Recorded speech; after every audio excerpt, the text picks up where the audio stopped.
This YouTube channel does not promote any violent, harmful, or illegal activities. All content provided by this channel is meant for an educational purpose only.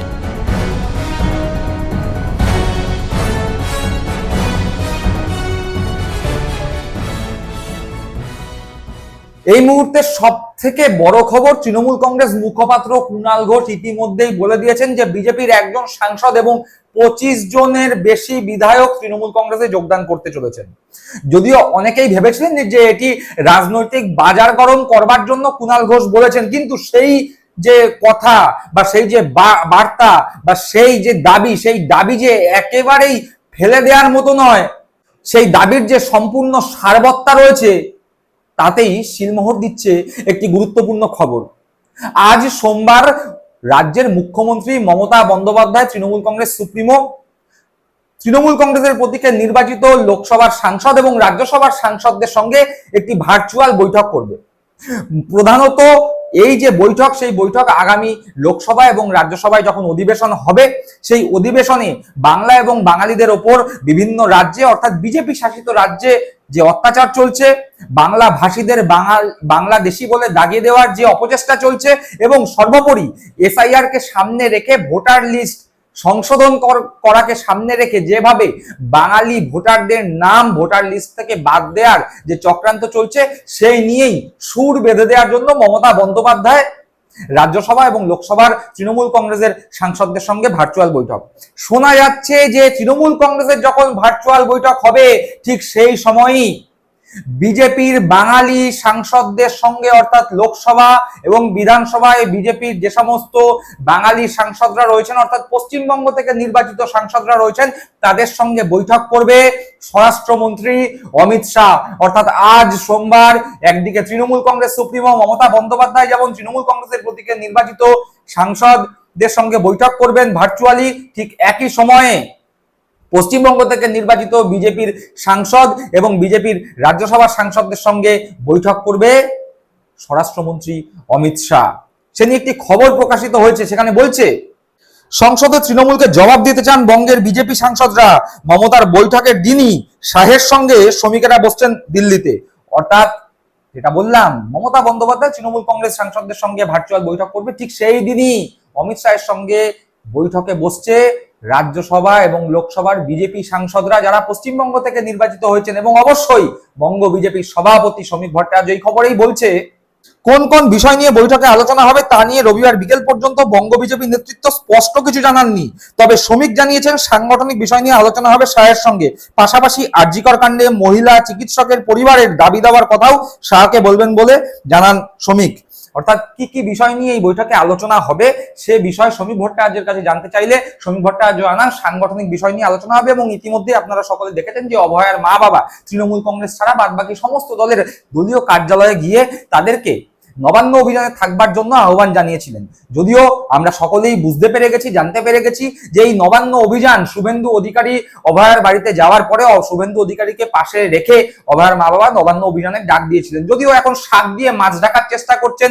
বোঝা যাচ্ছে যে এই অভয়ার মা বাবা এই মুহূর্তে তার মেয়ের মৃতদেহকে সামনে রেখে রাজনৈতিক গুটি হয়ে গিয়েছে বিজেপির, তাই সেইভাবে রাজনৈতিকভাবে বেআব্রু যাতে না হয়ে যায় তাদের এই সলা পরামর্শ, তাই বিভিন্ন রাজনৈতিক দলের কাছে গিয়ে অরাজনৈতিক আন্দোলন, তথাকথিত অরাজনৈতিক আন্দোলনে থাকার কথা বলছেন এবং সেই অরাজনৈতিক আন্দোলন নিয়েই নাকি শ্রমিক ভট্টাচার্যরা বিজেপির সাংসদরা, বাংলা থেকে নির্বাচিত বিজেপির সাংসদরা অমিত শাহের সঙ্গে আলোচনা করবেন, তার সঙ্গেই সংগঠন নিয়ে আলোচনা করবেন। একদিকে বলছে অরাজনৈতিক আন্দোলন, আবার নিজেদের সাংসদদের নিয়ে স্বরাষ্ট্রমন্ত্রী অমিত শাহের সঙ্গে সেই আন্দোলন নিয়ে আলোচনা হবে, তারপরেও নাকি সেটি অরাজনৈতিক আন্দোলন। যাই হোক, সেটা সম্পূর্ণ পরের বিষয়, সেই নিয়ে আলাদা প্রতিবেদন হবে। কিন্তু ঘটনা হচ্ছে শুধুই কি তাই এই কারণে কি অমিত শাহের সঙ্গে তড়িঘড়ি বৈঠকে বসছে বিজেপির সাংসদরা? সূত্রের খবর, অত্যন্ত গোপনীয় সূত্রের খবর, যা রীতিমতো বিজেপির জন্য চিন্তাদায়ক। তৃণমূল কংগ্রেস মুখপাত্র কুণাল ঘোষ দাবি করেছিলেন যে বিজেপির অন্ততপক্ষে 25 জন বিধায়ক তৃণমূল কংগ্রেসে যোগদান করতে চলেছে।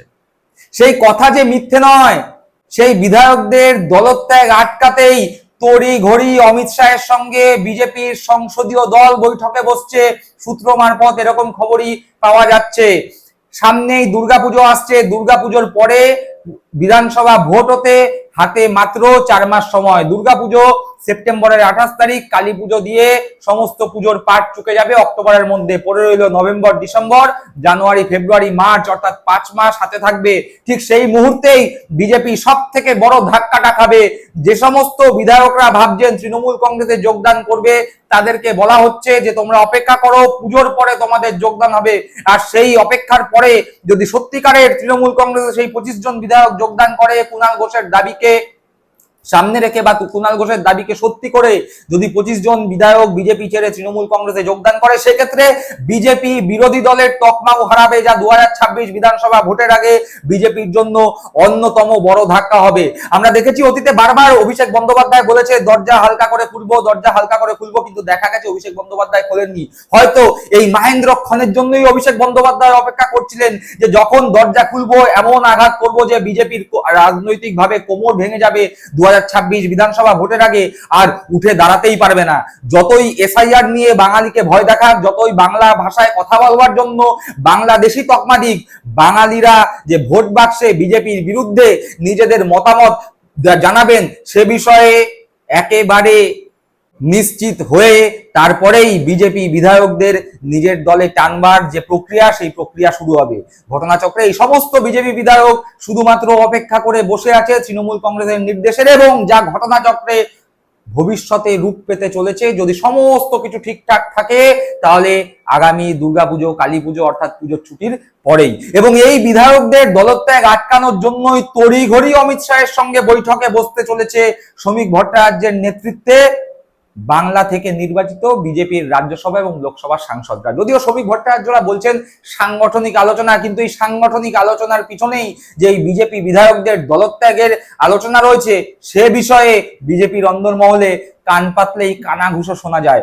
দিলীপ ঘোষ ঘনিষ্ঠ যে সমস্ত বিধায়করা এই মুহূর্তে বিক্ষুব্ধ এবং যারা বুঝতে পারছেন আগামী বিধানসভায় তাদের টিকিট পাওয়া মুশকিল আছে শুধুমাত্র দিলীপ ঘোষের সঙ্গে ঘনিষ্ঠতার কারণে, যে সমস্ত আদি বিজেপি নেতারা শুভেন্দু অধিকারীকে, অর্জুন সিংকে, শঙ্কুদেব পান্ডা থেকে শুরু করে কৌস্তব বাগচির মতো হঠাৎ বিজেপি নেতাদের মেনে নিতে চাইছেন না, তারাও মোটামুটি রেডি হয়ে আছেন বিজেপি ত্যাগ করে তৃণমূল কংগ্রেসে যোগদান করবার জন্য। যদিও তাদের মূল রাগ বিজেপি নেতৃত্ব বা বিজেপি দলের ওপর না, তাদের মূল রাগ শুভেন্দু অধিকারী এবং শুভেন্দু অধিকারীকে প্রশ্রয় দেয়া অমিত শাহের উপর। তাই শুভেন্দু অধিকারী এবং অমিত শাহের ওপর রাগ করে যারা বসে আছে, তাদের ভবিষ্যতের গন্তব্য পুজোর পরে তৃণমূল কংগ্রেস হতে চলেছে, এ বিষয়ে আজ পেয়েই শ্রমিক ভট্টাচার্য রাজ্য থেকে বিজেপির প্রতীকে নির্বাচিত সকল সাংসদদের নিয়ে অমিত শাহের সঙ্গে বৈঠকে বসেছেন, যেন তেন প্রকারেণ এই দল ভাঙা আটকানোর জন্য। এবার দেখা যাক আদৌ এই বৈঠক করে শ্রমিক বাবুরা 25 জন বিধায়কের দলত্যাগ আটকাতে পারেন, নাকি এই 25 জন বিধায়ক দিয়েই বিজেপির দল ভাঙার খেলা পুজোর পরে শুরু হবে। সামনেই শীতকাল আসছে, শীতকালেই আমাদের আশেপাশের বিভিন্ন মাঠে cricket tournament, football tournament, tennis tournament শুরু হবে, অর্থাৎ খেলার মরশুম শুরু হয়ে যাবে। আর সেই খেলার মরশুমেই দল বদলের খেলার ঢাকে কাঠি পুজোর বহুদিন আগে থেকেই পড়ে গেল, এবং যা চিন্তায় রাখলো রাজ্যের প্রধান বিরোধী দল বিজেপিকে। দর্শক বন্ধুরা, এ বিষয়ে আপনাদের মূল্যবান মতামত কমেন্ট বক্সে কমেন্ট করে জানাবেন। সকলে ভালো থাকবেন, সুস্থ থাকবেন। জয় হিন্দ, বন্দে মাতরম।